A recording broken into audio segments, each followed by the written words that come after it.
ಕ್ಷುಲ್ಲಕ ಕಾರಣಕ್ಕೆ ಯುವಕರ ಮೇಲೆ ಹಲ್ಲೆ. ಇಂದು ರಾತ್ರಿ 9ರ ಸುಮಾರಿಗೆ ಹುಬ್ಬಳ್ಳಿ ತಾಲೂಕಿನ ಅಂಚಟಗೇರಿ ಗ್ರಾಮದ ಪೆಟ್ರೋಲ್ ಪಂಪ್ ಹತ್ತಿರ ಇರುವ ಚಹಾ ಅಂಗಡಿಯಲ್ಲಿ ಕ್ಷುಲ್ಲಕ ಕಾರಣಕ್ಕೆ ಯುವಕರ ಮೇಲೆ ಹಲ್ಲೆ ನಡೆದಿರುವ ಘಟನೆ ನಡೆದಿದೆ. ದೀಪಕ್ ಪೂಜಾರಿ ಹಾಗೂ ರೋಹಿತ್ ಪೂಜಾರಿ ಇವರ ಮೇಲೆ ಮುತ್ತಣ್ಣ, ಹನುಮಂತ ಮತ್ತು ಯಲ್ಲಪ್ಪ ಎಂಬುವವರು ಮೂವರು ಸೇರಿ ಹಲ್ಲೆ ಮಾಡಿದ್ದಾರೆ. ಹಲ್ಲೆ ಮಾಡಿರುವ ಘಟನೆ ಸಿಸಿ ಕ್ಯಾಮೆರಾದಲ್ಲಿ ಸೆರೆಯಾಗಿದೆ.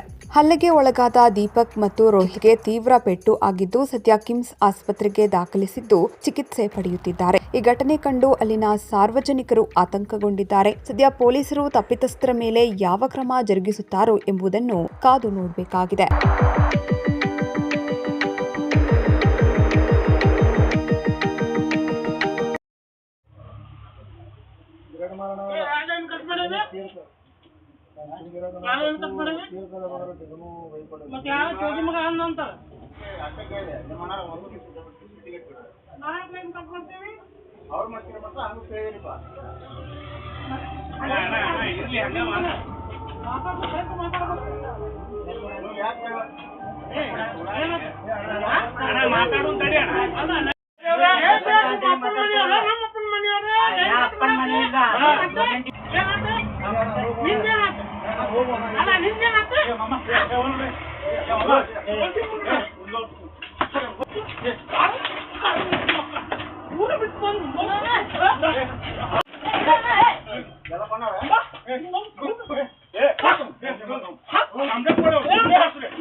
ಮಗನ